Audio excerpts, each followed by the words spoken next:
The United States is known as one of the world's most prosperous countries. With one of the highest per capita incomes, many of its citizens enjoy big homes, fancy cars, fashions, and the latest in entertainment, electronics, and modern conveniences. But even in this land of plenty, there are those who are homeless and hungry. More than 45 million Americans live in poverty, according to its federal government standards. Substandard housing, hunger, unemployment, poor access to health care and medicines, even in America, even today. Who is there to help today's poor? Of the Father, and of the Son, and of the Holy Spirit. Amen. One of the largest volunteer groups is faith-based and carries on the work of the Catholic faith and its patron saint of charity, St. Vincent de Paul.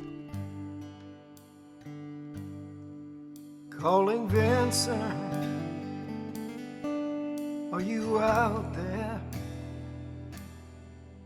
Can you hear the cries of the poor? They cry for hunger, they cry for justice, they cry for housing, they cry at our door. Can you still teach us, Vincent, the charity you knew? As we live our faith in action, will these lessons still hold true? Calling Vincent, are you out there? Can you hear the cries of the poor?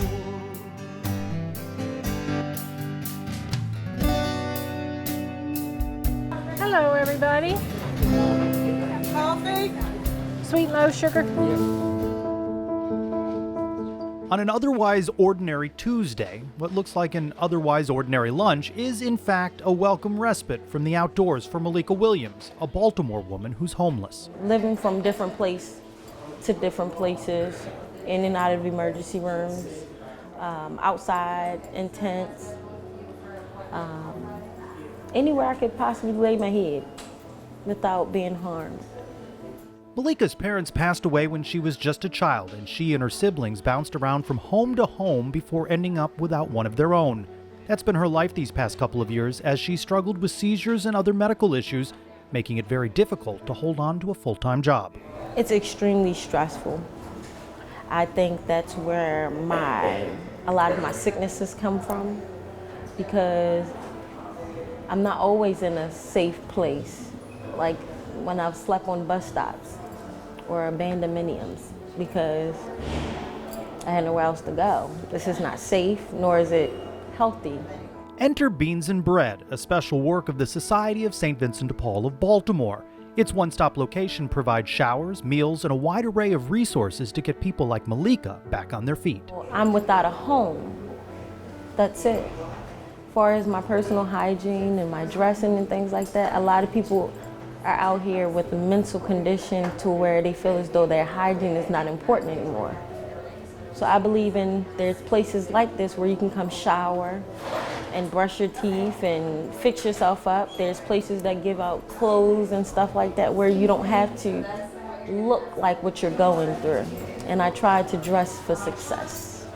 Vincentian Pauline Manalo, the Baltimore Council president, says it's individual attention, the person-to-person service, that's a key aspect of the Society of St. Vincent de Paul's work in the community. And with the Vincentian charism, as St. Vincent de Paul said, service without reflection is simply work.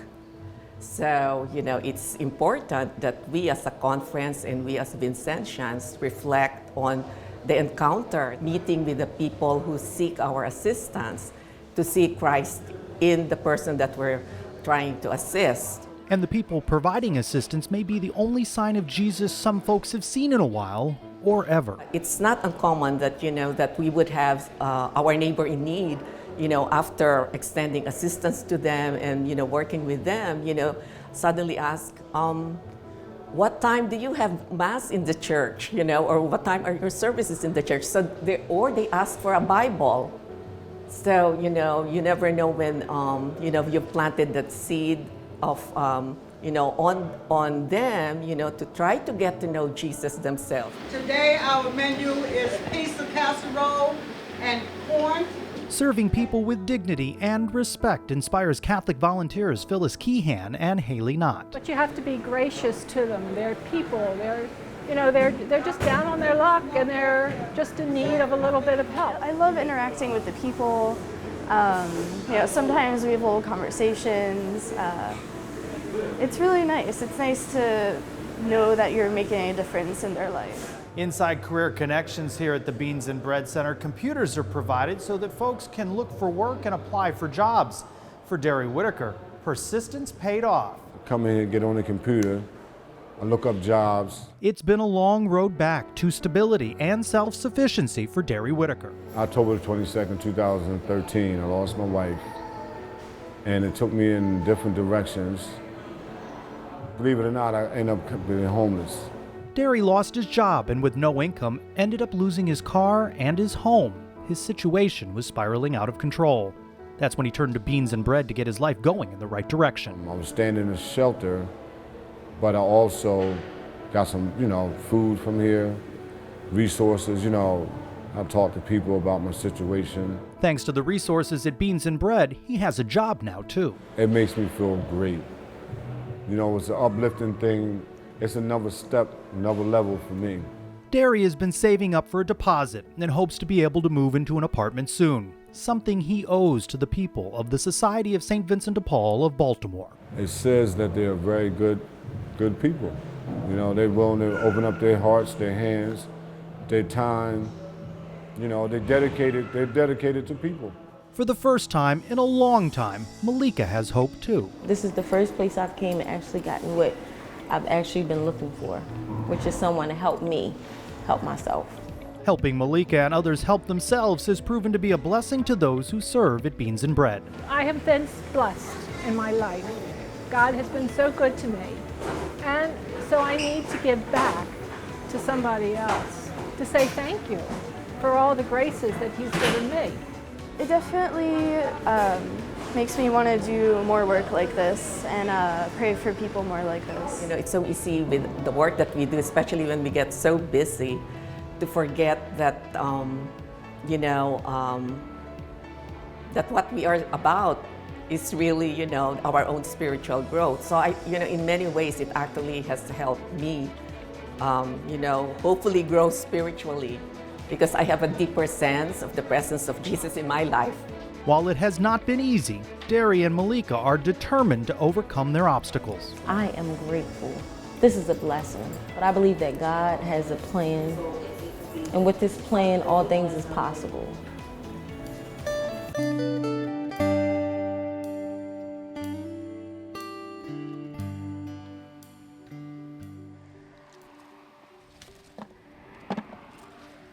Over here, we normally have 2 or 3 rows of beans.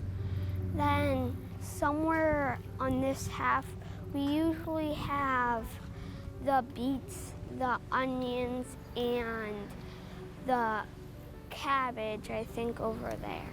Brothers Sam and Luke Ziskreski show us around Lacy Garden in Fitchburg, Wisconsin, just outside Madison. Work in this garden is a true family affair. Well, originally Ryan came a few years ago and he'd take the older 2 and I'd stay home with the younger, but as they've gotten older, then we just all come, and the littlest ones make the people around us smile, so they do their part. As part of their Vincentian calling to serve, Ryan and Lauren Ziskreski plant, weed, and pick nearly every Monday in this St. Vincent de Paul garden. So in the spring we start with planting, and then as things are growing, then we take care of keeping the weeds down so that things can grow, and then the favorite part is once it's fully mature and we get to harvest it. That's what the kids enjoy the most. Cabbage, tomatoes, potatoes of a variety of sorts, and we have, radishes. I picked, I think, 2 weeks ago, and, more plants than I've ever grown in my gardens before. Tom Dobbins, a student member of the Vincentian Conference at the University of Wisconsin in Madison, knows the fruits of his labor are making a difference in the lives of his neighbors in need. It's really nice giving away healthier options. A lot of times if you're just giving away canned goods, a lot of that isn't very good for you. And so it's nice giving away healthy options. Vincentian Mark Miller agrees. This produce is a healthy food to eat because it's fresh. Mark is drawn to the garden because he wants to do his part to help those impacted by food insecurity. Everybody should have enough to eat. It should be, nobody should be hungry in this country. So the food pantry, downtown Madison, it's a unique food pantry where there's actually fresh produce on the shelves for people to pick. So stuff that we pick tonight will be there tomorrow for them typically. So that quickly. Yep. The produce from Lacy Garden, like these beans, wind up here at the St. Vincent de Paul Food Pantry in Madison. Recipients say the healthy veggies are a welcome addition, a basket full of food that really stretches their budget. It's expensive at the grocery store, but when it comes to the vegetable selection here at St. Vincent de Paul, it helps out a lot, my budget. Lavendi Smith says she appreciates the variety of items she finds at the St. Vincent de Paul Food Pantry in Madison. They look good. I come here and I get corn, potatoes, cucumbers, tomatoes, a whole selection of vegetables on the list. All my favorites like broccoli, you name it, whatever it is, they have it here. Boy, oh boy, I love portobellos. Yum. It's a vegetarian's dream here. That's great. Artichokes too. I love my vegetables. Times have been tough for painter Jason McCoy, who says when rain washes out his work, he struggles to make ends meet. Between rent and your utilities, food is dead last. You have to keep the lights on. I have to pay the landlord or I'm out on the street, and I am that homeless person. Jason has noticed the Vincentian difference alive in this food pantry, from the welcoming nature of the Vincentians to the emphasis on quality, healthy items. The staff here is very respectful. They don't treat you as any less of a person. If anything, they are like a family member to you, an added family that just takes care of you. Health-wise, I mean, it's certainly more important than the sweets and the bread, and it's healthier for them and their family and their children, and getting some vegetables, hopefully trying some new vegetables every once in a while. Vincentian Bev Resch is drawn to the ministry of the Society of St. Vincent de Paul for not only how it helps others, but also for how it helps her. I'm honored to do St. Vincent de Paul because I think as volunteers we probably benefit as much as the people who come here, because we're able to do something and not just think about it or worry about it or talk about poverty and hunger. We're able to do something about it. It makes me feel good to know I'm doing something good and worthwhile. And there's a nice sense of community here. You get to know some of the people that you're working with every week. It's become, I guess, part of me and part of what I do and who I am. Those who receive produce grown with love are thankful for the people who put so much care into all of the seeding, weeding, and growing. I'm very grateful. I don't know what I would do without St. Vincent de Paul. And it reaffirms not only the health in my body, but the health of my soul to know that there's good Christian people out there that put love into just everything from vegetables to a canned goods. Back in Lacy Garden, there is one thing the Zerskreski kids are not so fond of. The weeding is probably the least favorite for the kids, coming out with a hose, but it develops character, so. Once we had to do weeding in this whole square of tons and tons of weeds, and we had to weed that. Right now, the garden could use some weeding, over there and by the onions in this whole row. And just so you know, Sam likes to sample the string beans to make sure they're fresh.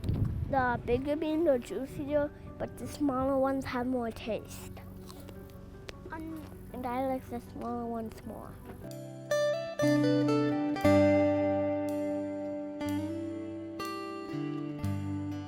Thank you, Lord, for allowing us to do this, allowing us to be here with you as a team, to do your work, to redo your work, and we get better through this.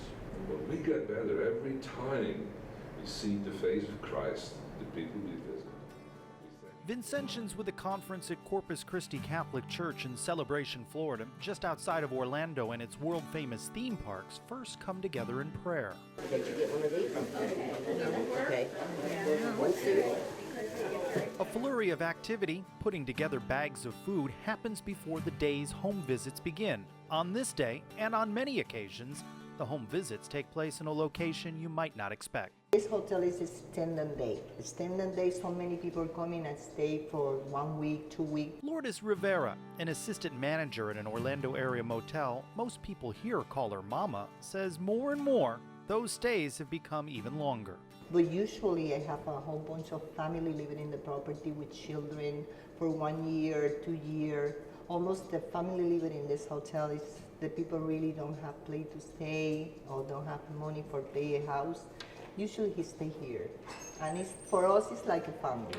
For Vincentians Cheryl and Brian Sperry, a home visit to a low-budget motel is no longer unusual. In our area, we have a great number of people that are either unemployed or underemployed and are not able to find inexpensive housing.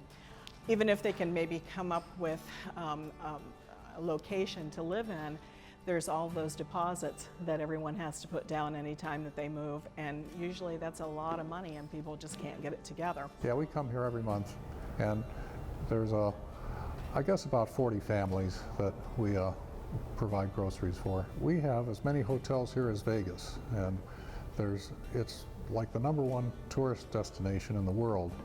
People come here not just from other states, but from all over the world, and they see things that are in the amusement parks, they see things that are the tourist attractions, and there's a whole different life going on around them that they don't see. This motel features a food pantry. St. Vincent de Paul Orlando Vincentians keep it stocked for more than 24 families who pretty much call this motel their home. Vincentians believe the call to serve others makes a difference for more than those being served. Spiritually, it really has made me grow quite a bit spiritually. Just giving or just handing out something to your brothers and sisters in need is one thing. But when you have that combined with the love your neighbor as yourself component, and combined with charity and love, with God being there, it makes altogether a different situation. Everybody has a story. Some people have lived here for a year, many longer. A one-bedroom motel room might be all right for a family for a night or two here on vacation, but imagine now living here with all of your possessions. That can prove very challenging. Excuse the mess, but we got a 2-bedroom, okay, and then this is our kitchenette, and down here we keep all our extra groceries. And then, of course, the refrigerator, and then right here's no extra space, keep our clothes. Cheryl Thorne shows us around what has become her home. It'll be 3 years in August. Cheryl struggles with health problems. The most she can afford is the $650 a month for this cramped motel room. It's a very big struggle. I mean, we're stretching it. We're living on from paycheck to paycheck. Hi, how are you? Sure.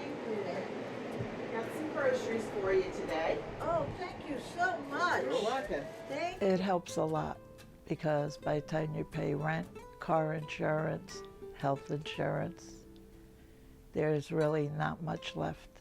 Alberta DeLillo is grateful for the Vincentian outreach. She's experienced a series of unfortunate incidents. A car accident that left her without the use of her arm, her husband struggling with health problems, medical bills eating up what little money they had. Altogether, it's left her struggling to keep her head above water. You try to do the best you can with what you have. I mean, we have a refrigerator, a microwave, but you really can't cook the meals you want to cook. So it's very frustrating in one room. You don't have the freedom to go wherever you want. So it's a struggle, it's hard. While they may face challenges, the people living here are thankful for their Vincentian friends. I feel God sent them, and they're very special people to do this. Yep, with people like the church and good friends, and God, most of all, will make it. That's very kind. You know, helping out people in need that are struggling and are looking for food. That's very generous of you people. Very generous. If it wasn't for people like you, how would we survive? People are so grateful just for a little bag of groceries. And, you know, it seems like so little, but it means so much to them. And I hope that when I stand before God after I die, He can look at my life and what I do here and say, this part of your life had meaning. Mama knows she can count on her Vincentian friends to bring Christ's love and some material assistance to people in need of a helping hand. Oh yes, and Vincent helped me for everything. He called me, he bring me food, he bring me bread. Right now for Christmas, I told you, he bring me the paper. I give it to the people in the room, for each room, for the number of the room, how many people is in the room, and he put whatever he want for Christmas for the children. And St. Vincent, he bring in here in Christmas, 1 week before Christmas, he bring all the stuff, a lot of stuff for the people. It's about what we can do. There's some people that have actually come to me, and then when they sitting there, they realize, oh, you know what? I don't really need what I thought I needed.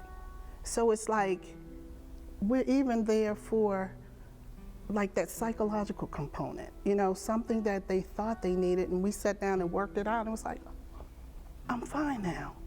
This is okay. Do you mind if I call you again? Don't mind.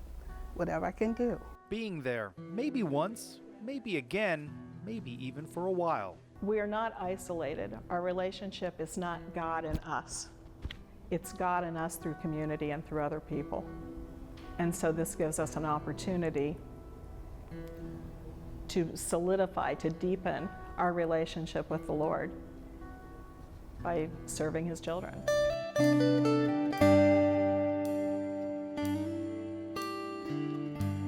Lord, God of unity and strength, we approach this day as a time to serve our neighbors in need with you and with each other. May the spirit of prayer not only begin our work, but sustain it and conclude it as well.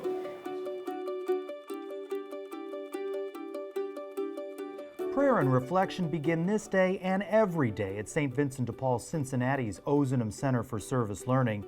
It's part of a week of activities that introduce these young people to their neighbors struggling in poverty. As we meet high school students Annika de Zoysa and Olivia Schamleffer, they're just beginning this eye-opening immersion experience, having visited with citizens returning from incarceration, interactions that already have them reflecting on their Catholic faith. In Matthew 25, Jesus mentions clothing the naked, feeding the hungry, visiting those who are in prison. And being on an immersion retreat is really nice because we get to do all those things on a deeper level. And when we come back to chapel, we can kind of take time to reflect on everything we've gone through, everything that has happened during the day. It's a time to process and reflect on the choices we've made and how what we've done has affected the lives of the people who are in need. I don't think you can judge anyone. I think that's a lot of what we're learning, and that also connects us to our faith a lot, because it truly is what we should do as Catholics, is know that we're all equal before God. A lot of the students that come through, they have grown up in Cincinnati and they've seen the city from one perspective, and the goal is really to take them around for the week and show them that there's a bit more to the city and there's another perspective to look at.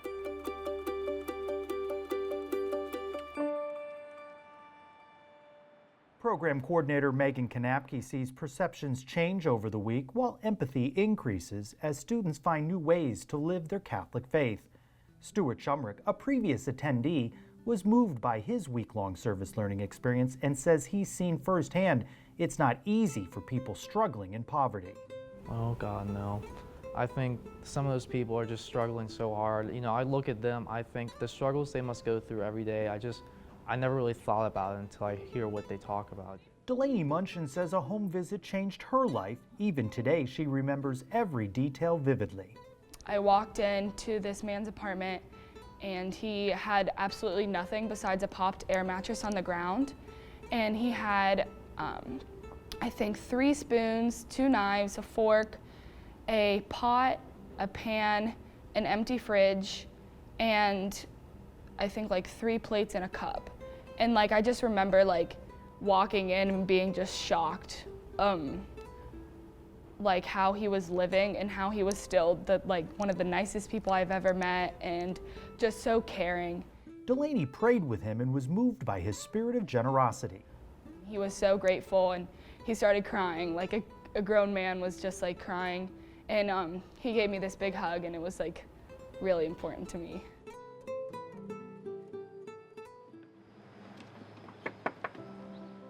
The home visit is a hallmark of the society, as Vincentians go in pairs to meet with people in their homes. Janita Williams welcomed us into her home and allowed us to share these intimate conversations, as a wave of emotions fell over Oniga and Olivia, too.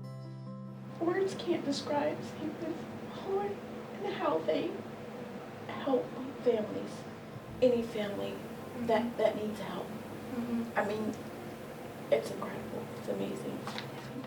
She was just so genuine, and the amount of gratitude she expressed to all of us, it was just like amazing.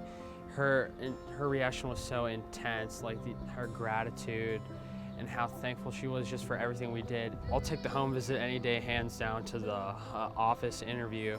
You're going to their place where what they call home. You get to see the conditions for yourself. I was really surprised about just how much it affected you. Obviously, you're meeting the people in their homes, and that means something, but it's crazy. It just makes it so much more personal. The Spirit's been moving, and everybody has joined into this relationship throughout the home visit, and it's normally just a short visit, you know, it's maybe half an hour, 45 minutes, but there's something special that happens in that time. And to be able to pray together at the end and to have our neighbor be able to lead that is something that always is special. Previous attendees share similar memories of their home visits. Their fridge was almost empty. They had nothing. I've never seen just a type of, just how bare, like a bare of a situation he was living in. So I walked in the apartment, and the first thing the father and all the kids did was they ran up to me, gave me a huge hug, and he grabbed what little he had out of his fridge and offered to make us breakfast. And when he said that, tears were welling up in my eyes. Kate Sampson's experiences opened her eyes to a new reality. I'd met so many amazing people with amazing stories. It really humbled me and showed me that these people are people just like me. They didn't do anything wrong to be here. I very well could be in a situation like they could be in. It was very humbling and taught me really to look at people like the people they are. Immersion organizers say visiting low-income neighborhoods helps break down barriers, allowing the students to more fully understand the journey someone else is on, while helping attendees like Abby Smith come out of their own comfort zones. It's not like you're serving down to them. It's not like you don't pity them, they're not below you. You're at the same level as them, and you're connecting through your service as though you're all just on an even playing field as like children of God.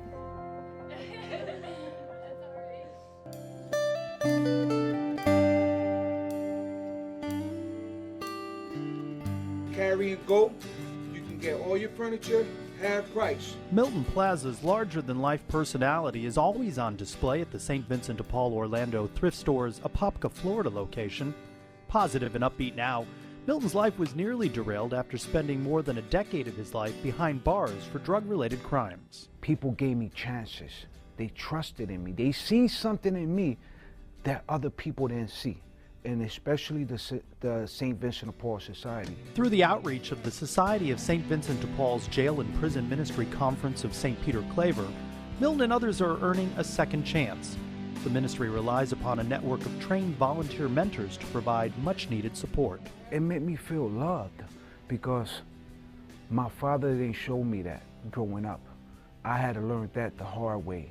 You know, I thought that love was the men in the street selling drugs and this and that. So my father wasn't there. So, you know, when these guys came in, they showed us unconditional love, and that really that hit, you know, home. Substance abuse led Jennifer Keene, a young mother of 2, to commit crimes to pay for her habit, and this almost ruined her life. That plunged me into the depths of addiction.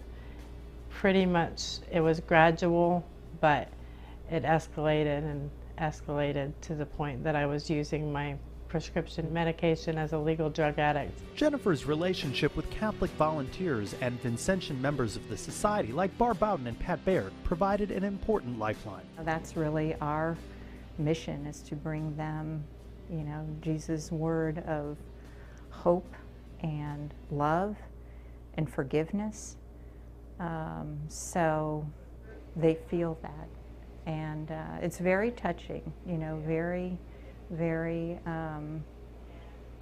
you know, it's a very humbling experience, because I think they're so appreciative, and yet we're the ones that definitely see, you know, we see Jesus in them. They're there because they want to be there. They're there because they want to hear the word. They want to talk about the word. They want to get feedback. They want to express their feelings. They're many times looking for how they could get forgiveness. He's going to keep on doing what he's got to do until that right spot comes along in his life. You just got to do the lead work. You just got to put in 100%, and you'll get where you need to go. Everything's going good so far. I'm trying to stay on the right track, avoid any negativity at all costs. Program participants and mentors come together for regular stay-out-of-jail nights to share their stories and find support from a caring community. It's moments like these that inspire conference president Bruce Stumbris. Visiting these men in prison is where I see the face of Christ more than anywhere else in the world. One of the keys to success for the St. Peter Claver Prison Ministry happens here at Father Ennis Village.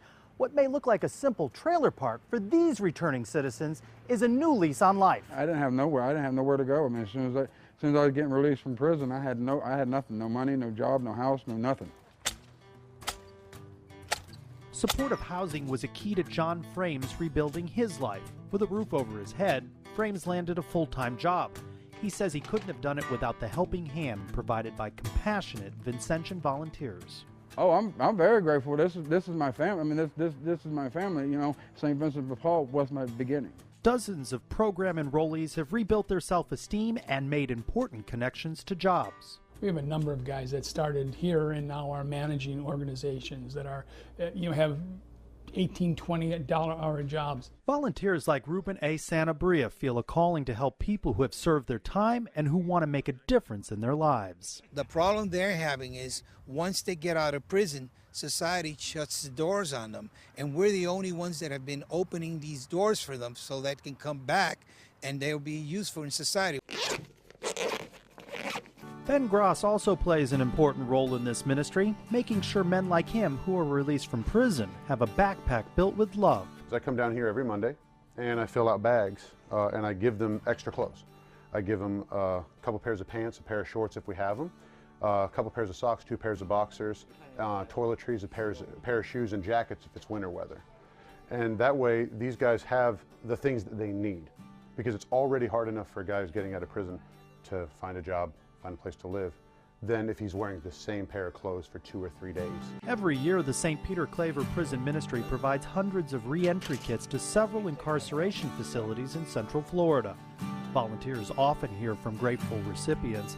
Ben says this simple token provides dignity and respect. When I first got out of prison, I lived under, it was a bad situation. And when I got a nice pair of shoes and I got a nice suit, and a nice, you know, I had a tie, it's such a good feeling, you know, to have those things. To know that you're not just an inmate where you think people are looking at you. Now it's like, look at me, I'm dressed nicely, I'm going to church, I'm showing that I have nice clothes. It gives you a feeling of, I'm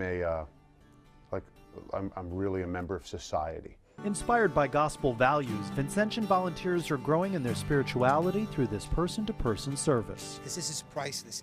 The satisfaction that I get is that when I'm with them and I help them, I've confirmed what the Lord told me to do. This is your mission. You need to help these people get out of prison and be in society and be better persons in society. I feel the Holy Spirit in the room with us.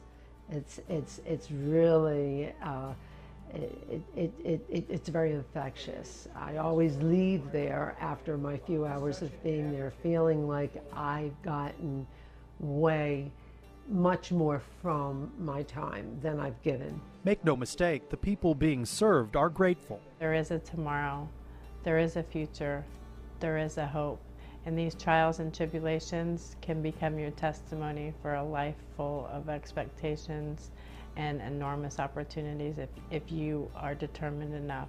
Like Jennifer, Milton Plaza is determined to make the most of his second chance. It's been beautiful. I've been here 4 years, and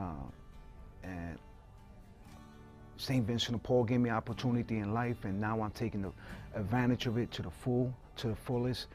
Now, you know, I met this great woman in my life, and I'm getting married in September, you know, and it's a beautiful thing, because, you know, I thought that somebody like me can ever do that, make that transition, that jump, you know. And it's beautiful because God has blessed me. When you work in prison ministry, you really see God's love and mercy in action.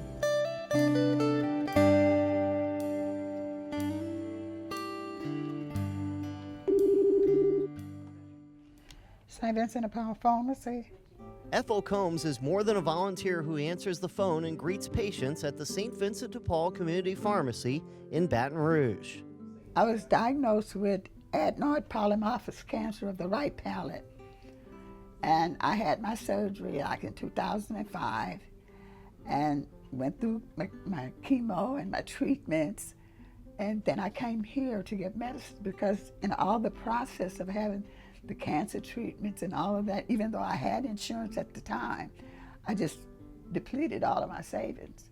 And so I came here to get my medicines. Ethel says she couldn't afford the very medicine she needed to stay alive. She understands what it's like to feel embarrassed to ask for help, and it's why she gives of her time as a volunteer. I'm the first person that the people see when they come in the door.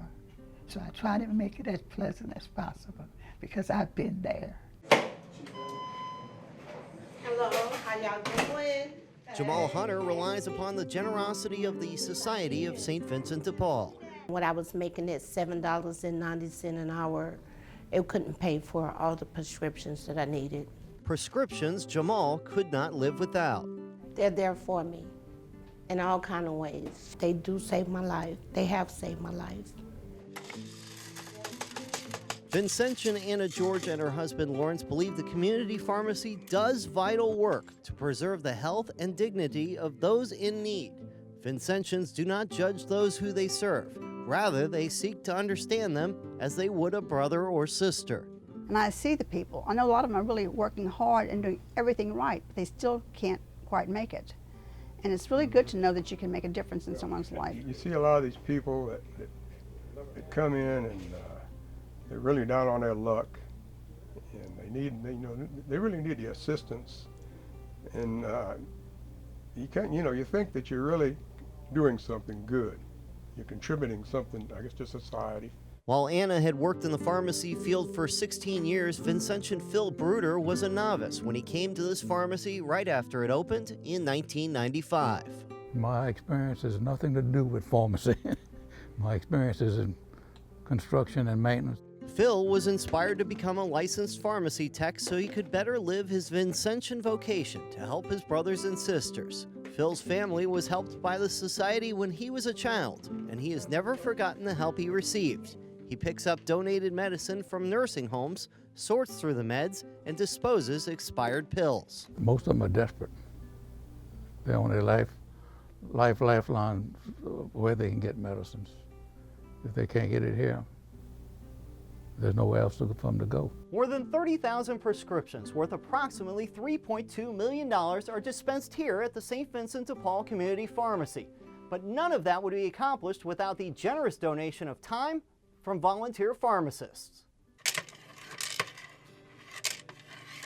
Volunteer Chris Godet, a pharmacist for 40 years before retirement, follows his faith as a Catholic as he gives back to help his neighbors. Anything that you would see in a typical drugstore, like a CVS or Walgreens, you see the same kind of ailments and disabilities come into this pharmacy, whether it's mental health, blood pressure, HIV, psychiatric diseases, diabetes. It's a wide range of illnesses that we actually are able to treat. And it costs people what? Nothing. There's no charge at all. You get treated the same. You get treated the same. But I'm gonna wait for Mr. Dunn because I'm picking up my husband. So. Okay. Thank y'all. God bless y'all. Staff pharmacist Charles Side says the prescriptions come from donations from nursing homes and pharmacies that donate bulk medication to support the Society's mission of mercy to help the forgotten, the suffering, and the deprived.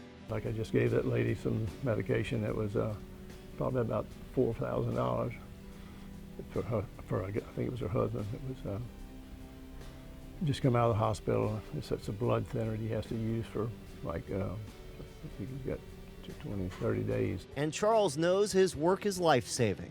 It's a good feeling. It really is. Because you see some people that they couldn't make it.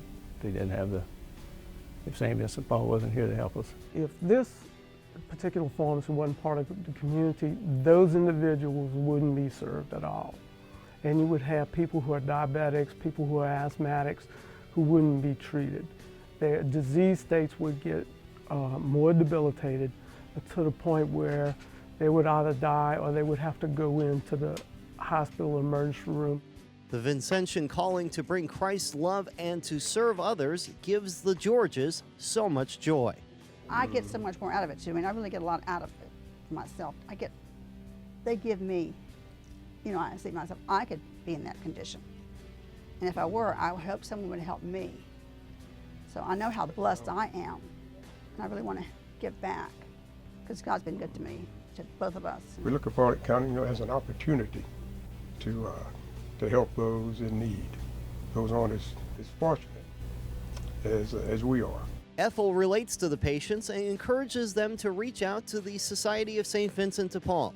She knows the caring and compassionate Vincentians and Catholic volunteers are eager to help their neighbors in need. Don't be embarrassed, don't be nervous. These people are here to help you and they enjoy it. It's a pleasure for them to help you. The person-to-person service that the Society is known for makes a profound impact on people. Jamal is grateful the Society treats her with love and respect. They feel more love for another person than just themselves. I thank God for them, for being there.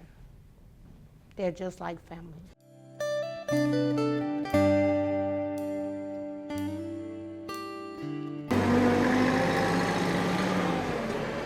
You're looking at a massive food operation run by the Society of St. Vincent de Paul of Phoenix. More than 6 million pounds of food arrive in these warehouses every year.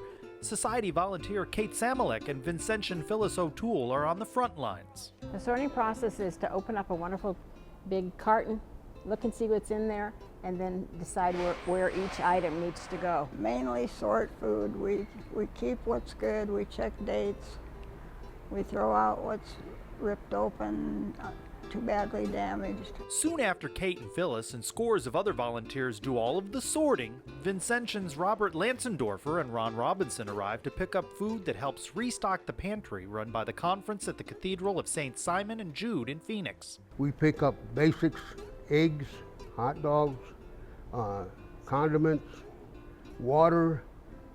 We're open, and anything we can have, we distribute. We always have supply on hand, and this place supplies it in addition to what we purchase. Well, we have usually 2 pallets of food preset for us. So they'll load those preset pallets, and then they have other stuff around which does not go on the pallets. Like today, we managed to get some canned food,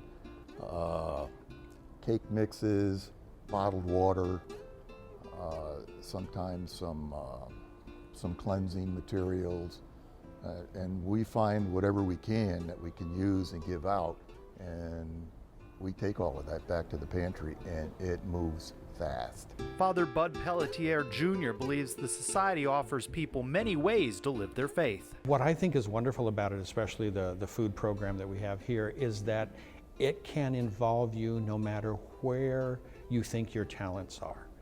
There are some people who love to go person to person, who love meeting people and engaging people. And there's that happens at the local conferences where they go out and they meet with the people who call and ask for aid and assistance. There might be people who are a little more shy. Gee, I don't know if I could do that. I don't know if I could go to someone's house. That's all right. We have ways of doing that. Can you help pack a food box? Yeah, maybe I can do that.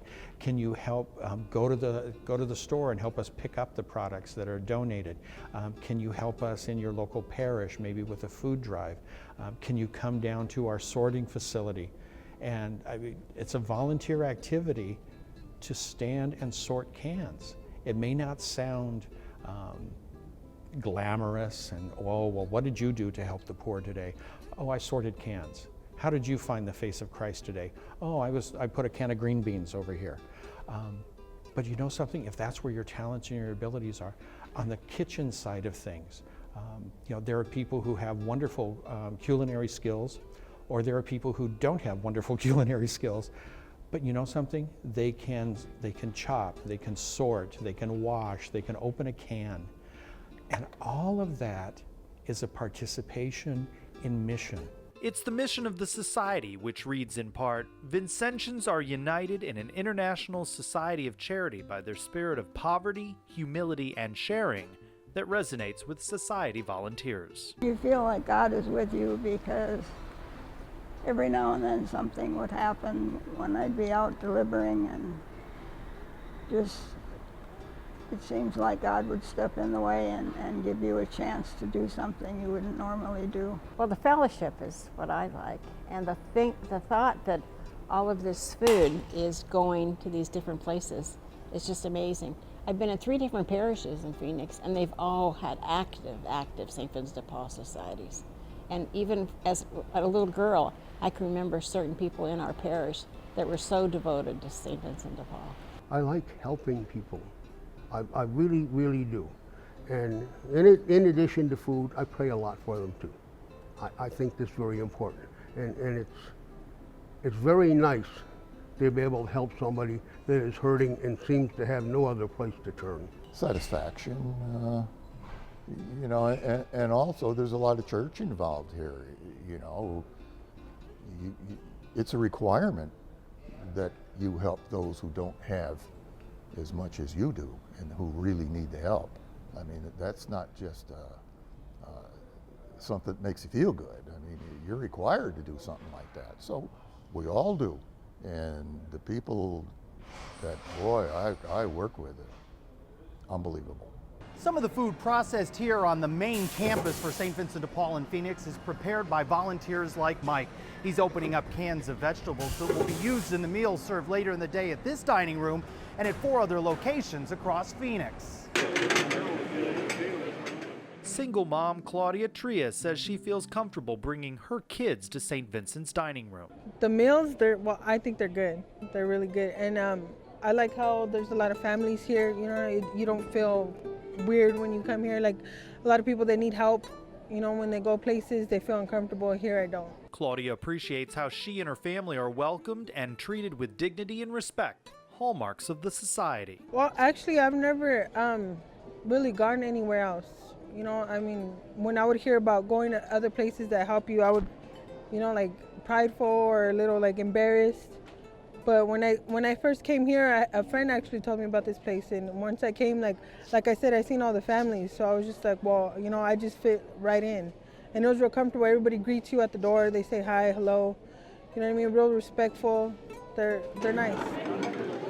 Lily Bates and her husband Randy care for their grandson. The warm meals served by Caring Hearts help them make ends meet. Oh yes. We live on our Social Security, me and my husband. I'm disabled and he is too. So after paying our rent, we get a little bit of food stamps, but not enough to really put in, you know. So coming here in the afternoon, you know, in the evenings after he gets out of school, it prolongs our meals. You know, we have more for the weekend meals when they're not open, but you know, it helps us. And I have a lot of friends here. We socialize, and I meet a lot of different people. Vincentian Frank Barrio says the society has created a family atmosphere driven by person-to-person contact. Tonight, we never have a shortage of people who want to come and serve the poor and meet them, shake their hands.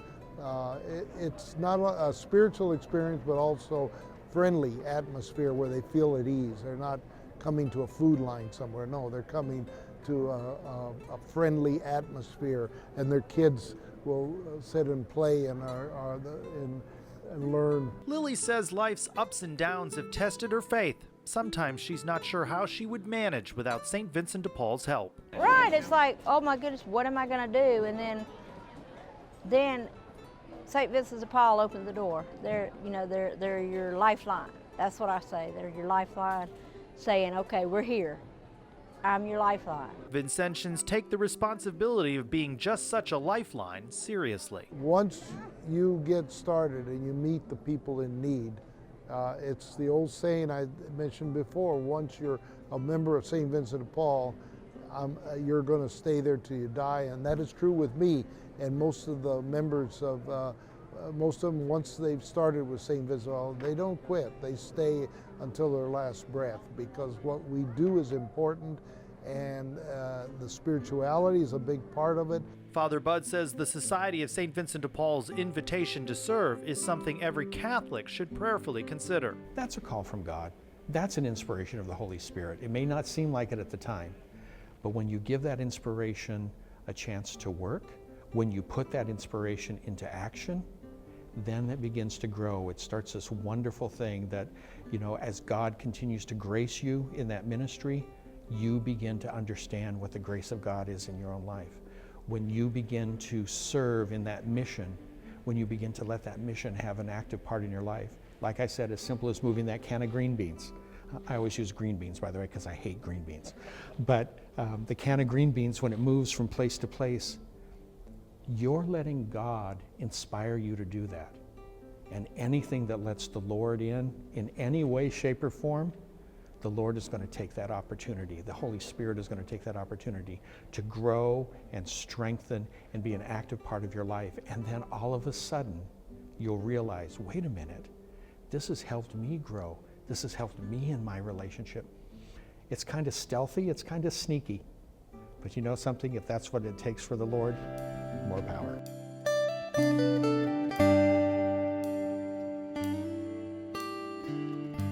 Oh, years of pain, misery, a lot of tooth problems, a lot of repairs through the years, a lot of dentists, a lot of bad dentists. Christopher Robinson has lived with bad teeth for years. Made even worse when his oldest daughter accidentally kicked him in the mouth while swimming. Well, since then, it's been years, and I had nothing up front, and just it's been terrible. All the misconceptions and the things that people think are wrong with you. Dental insurance was a luxury this family of 5 simply could not afford on Christopher's salary. His wife, Rebecca, is a stay-at-home mom who raises their children. When you're struggling and you've got your basic insurance, but it doesn't come with vision or dental, it gets sacrificed. Thankfully, the Robinson family learned about Society of St. Vincent de Paul Detroit's dental clinic that provides underserved residents access to affordable, often cost-free basic dental care, with the added Vincentian touch of care provided with dignity. Come on in, come sit down. Our dental clinic is a great example of this one-on-one personal contact. And not only are people being served, but the people who are doing the serving also benefit and are influenced by the encounter. Monsignor Chuck Kosanke, longtime spiritual advisor for the Society of St. Vincent de Paul Detroit, sees how Vincentians and volunteers live their faith and help change lives inside this dental clinic every day. It's not just about fixing teeth. Some people think, oh great, that's great that they have a free dental clinic. Fixing people's teeth, that's a great thing. But it's much more than that. Because when your teeth are fixed, then you smile. When your teeth are fixed, it helps your diet.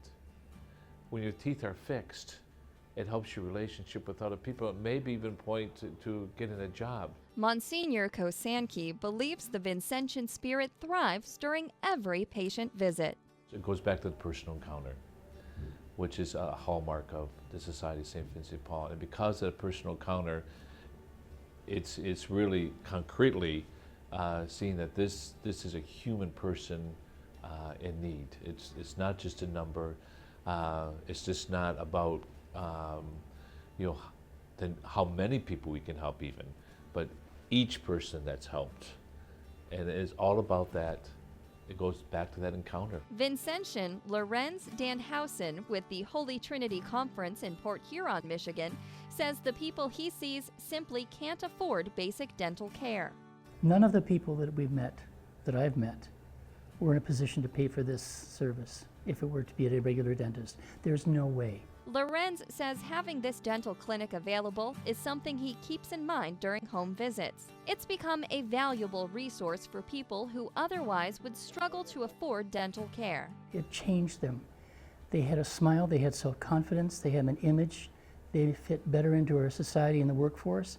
So for this clinic to be here to service the people that it has for the number of years it has is the best thing that could happen to Detroit. Dr. Wendy Shine, a retired dentist, knew she could put her skills and talents to work helping people in need right in her community.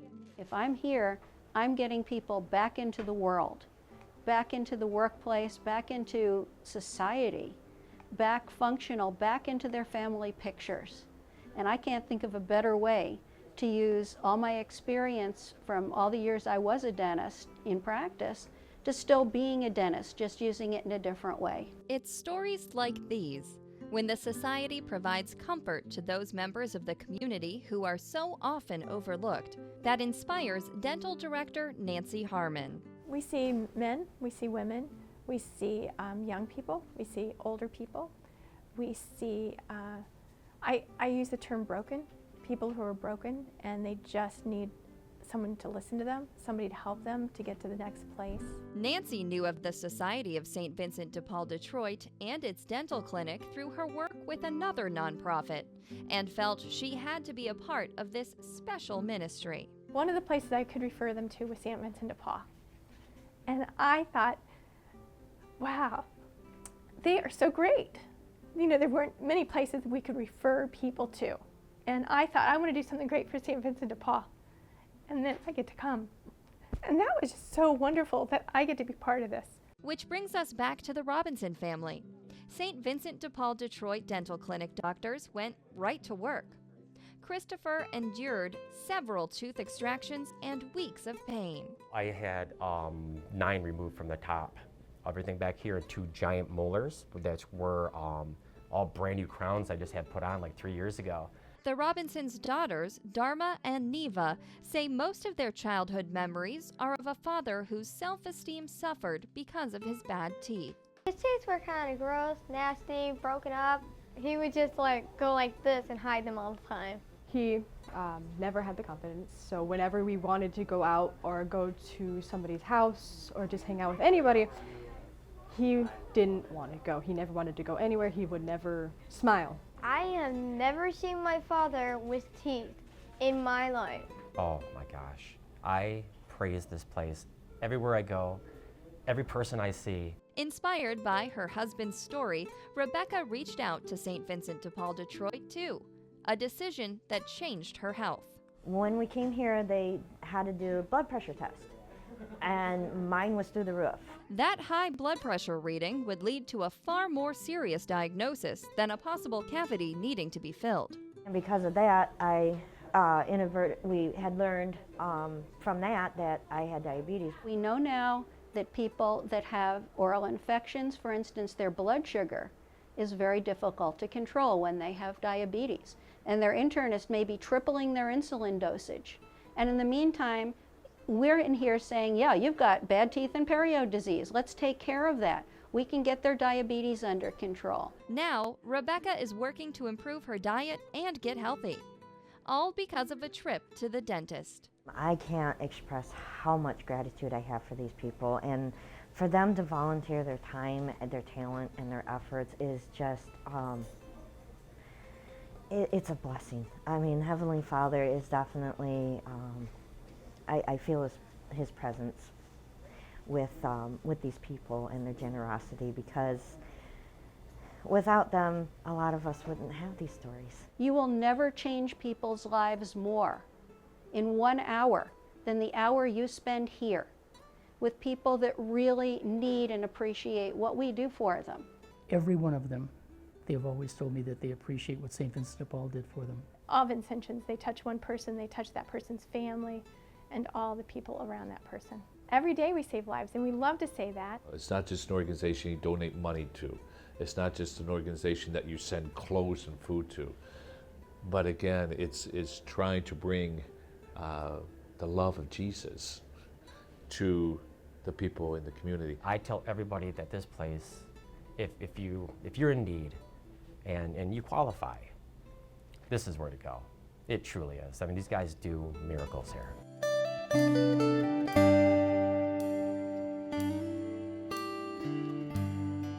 In Spanish, of course, it means people. When the Spanish conquest occurred in 1598 and the early explorers moved up towards the north of New Mexico, this is where they came upon many pueblo, what they termed pueblo because of the dwellings. They were living in adobe dwellings. Some were two-story, so they dubbed them pueblos, and that's how we became known as pueblos. Leona Atencio stops by the St. Vincent de Paul food pantry at the parish of San Juan Bautista on the Oque-Owengue Pueblo in New Mexico. She struggles to make ends meet and is grateful for the groceries she receives. Wonderful, wonderful. I rely on them quite a bit. Whenever that I need their help, they're there for me. They are great. Awesome. Leona's spirits have been buoyed by the outreach of the Vincentian community as she's grieved the death of her daughter and grandchild in a car accident. Stronger with their help, St. Vincent de Paul's help. And then she just offered me 2 rosaries, which was really heartwarming. Vincentian Nettie Allereed says she's blessed to be able to help neighbors like Leona. Oh, it's just rewarding. It's when you make a home visit and you visit with his people and you sit there with them and you come out and you thank God for what you have, but also for what you can do for them.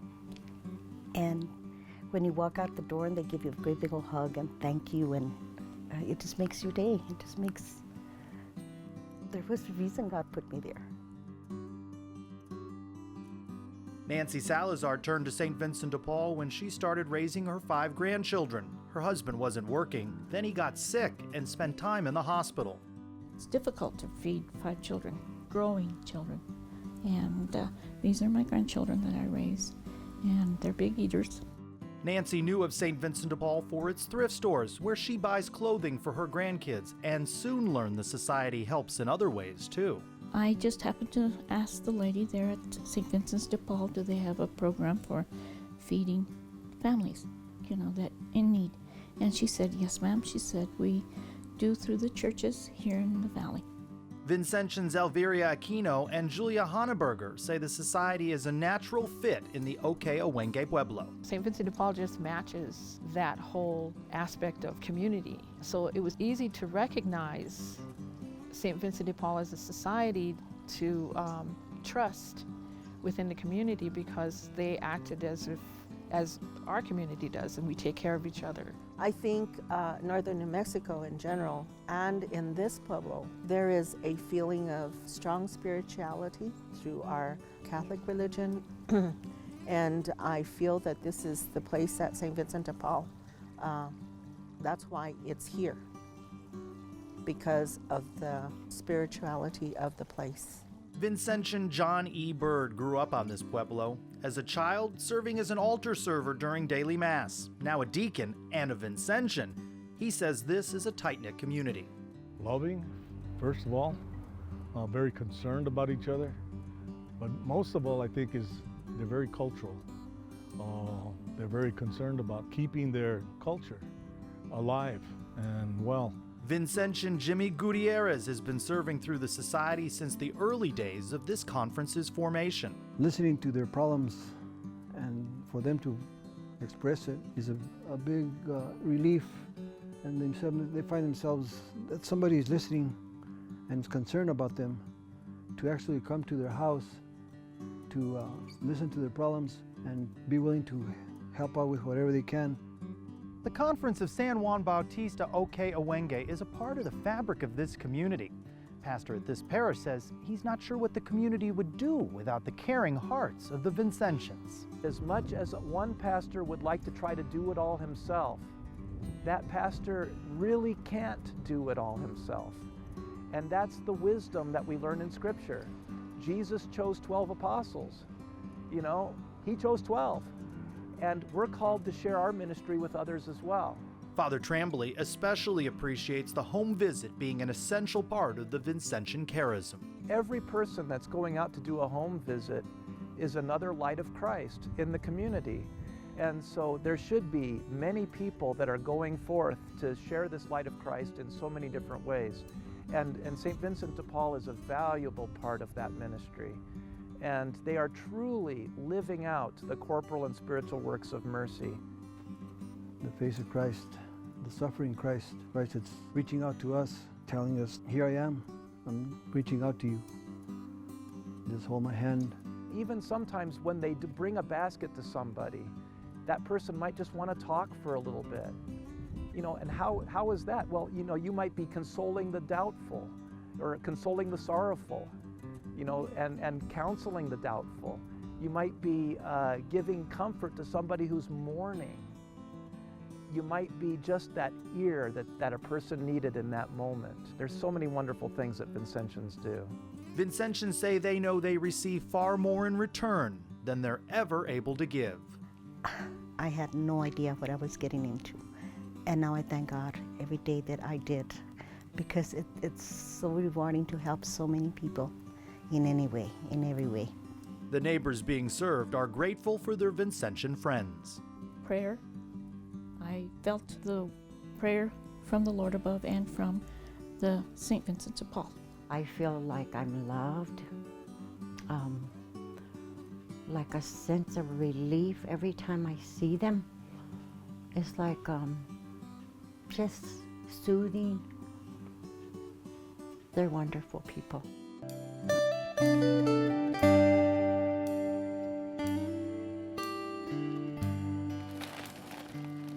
Pam Matambananzo and Vincentians with the conference at St. Mary of the Lake Catholic Church in Chicago assemble bags of food and water to go with backpacks of personal care items. This financial advisor is grateful she has the opportunity to live her Vincentian charism to seek and find the homeless on the streets of the Windy City.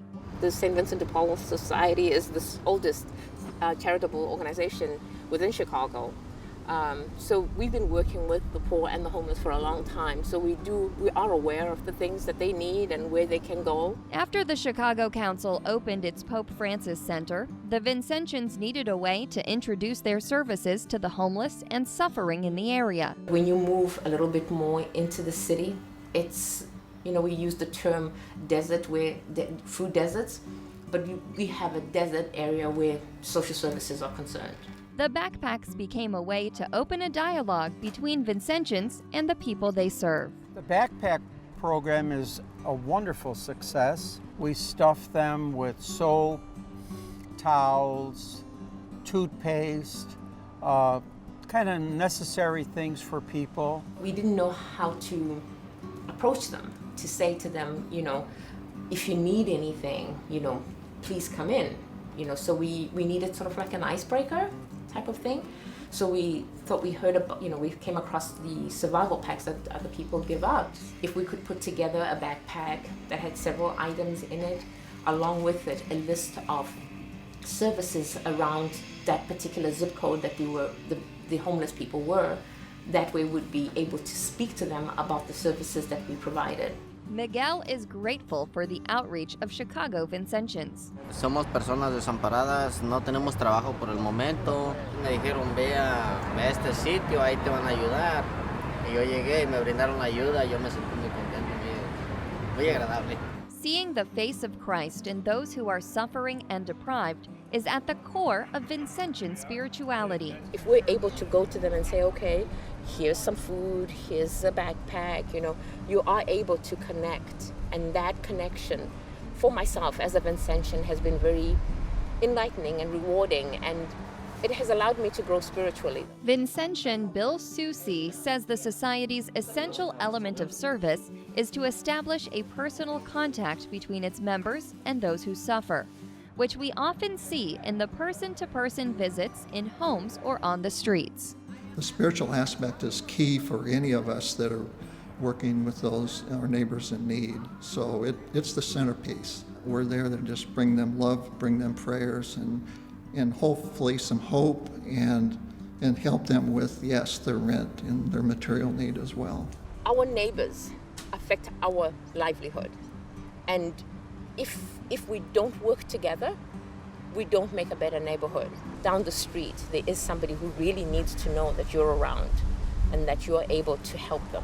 Home visits are the essential activity of the Society, be it visiting people in their homes, motels, prisons, the woods, or the streets. Anywhere people are hurting and in need of some material help and Christ's love. Home visiting is somewhat unique to the Society. I don't know if we're the only ones that do that, but nevertheless, that's where we really are boots on the ground. We really see what's going on with people. We really care for them. Like I said, we feel like Christ is sitting across from us when we're there. Darnell Pippin appreciates that Vincentians reach out to people where they are. It's very hard for us because our family look at us as outcasts. For you guys to come out here to help us, it's very so much a blessing because you don't have that everywhere you look. Vincentians regularly help with immediate needs such as food, clothing, and shelter. An important part of the Vincentian charism is to help people help themselves. The Vincentian values is, first of all, to give immediate assistance to somebody. Then, after we do that, after we give them something to eat, after we give them the very immediate necessity, like water, a bottle of cold water, then from there, we try to help them help themselves. Pam has seen her spirituality grow through interactions with her brothers and sisters. St. Vincent de Paul Society sort of gave meaning to what I do. So for me, this sort of really did put me front and center with the people. It made me realize that I have a lot more to be grateful for, that the Lord has given me a lot more than I realized, and that I have a lot more to give even. Pam and her fellow Vincentians enjoy making a difference in the community. They have found that the Society gives them the chance to live their Catholic faith, and they end up receiving more than they give. In today's United States, yes, poverty is still with us, but so too is the spirit and charism of a 400-year-old French saint whose example lives on through the nearly 100,000 dedicated men and women of the Society of St. Vincent de Paul. Today, they are joined with nearly 900,000 Vincentians in a network of charity around the world. The poor may always be with us. Join us, and when we all put our faith in action, we can help them improve their lives, one person, one family at a time. The needy live among us. For everyone we pray. If we live our faith in action, can we lift them up today? Lift them up.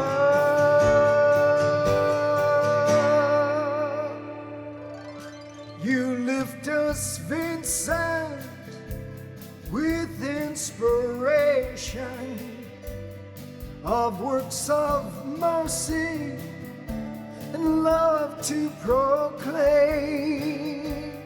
Now we can see you, we're finding Vincent, They serve the poor who go forth in your name.